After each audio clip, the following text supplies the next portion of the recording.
Ireland கிட்ட India 2-0 சீரிஸை இழந்துட்டாங்க. இங்க captain ஷேயஸ் Iyer தான் இதுக்கு காரணம், கோச் கம்பீர் தான் காரணம்னு நிறைய ஆங்கல்ல விமர்சனம் வந்துகிட்டு இருக்கு. எங்க போனாலும் இந்திய பிட்ச்ல ஆடுற மாதிரியே ஆடணும்னு நினைக்க கூடாது. அதான் தோல்விக்கு காரணம். இந்தியன் டீமை பொறுத்த வரைக்கும் என்ன நினைப்பு தெரியுமா?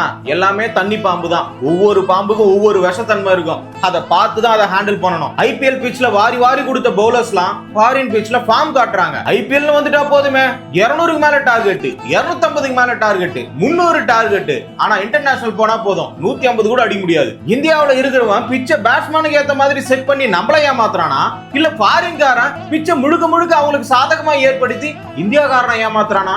நாத்திமிங்காலம் இது. அவன் மட்டும் அந்த பிட்ச்ல போலிங் சூப்பரா போடுறான், பேட்டிங் நல்லா ஆடுறான், ஒண்ணுமே புரியல.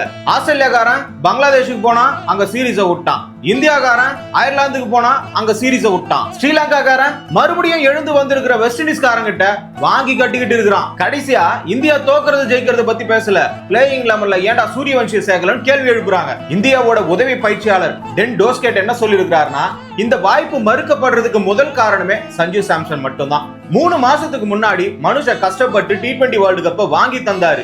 அவருக்கு கண்டிப்பா இந்த இடத்துல நம்பிக்கை வேணும். அந்த நம்பிக்கை அதிகரிக்கணும்னா அவர் என்ன பண்ணாலும் அவருக்கு சான்ஸ் அதிகமா கொடுக்கணும். அப்படி கொடுக்கும் போதுதான் அவருக்கு ஒரு கான்பிடன்ஸ் வரும். அதுக்காக தான் சூரியவன்ஷிக்கு வாய்ப்பு தரலன்னு சொன்னாரு. அயர்லாந்து கிட்ட ஆடி இருக்கிற ஆட்டத்தை பார்க்கும்போது பிளேயிங் லெவன்ல இருக்கிற நிறைய பேருக்கு ஆப்பு தான். ஜூலை 1ஆம் தேதி இங்கிலாந்து கிட்ட வைபவ் சூரியவன்ஷி களம் இறங்குவார் தான் தோணுது. இந்தியாவோட நம்பிக்கை நட்சத்திரமா ஓபனிங் இறங்குற அபிஷேக் சர்மா, சஞ்சு சாம்சன், இவங்க 2 பேர்ல யாரை டிராப் பண்ணிட்டு வைபவ் சூரியவன்ஷியை சேர்ப்பாங்கன்னு சொல்லிட்டு கமெண்ட்டை சொல்லுங்க.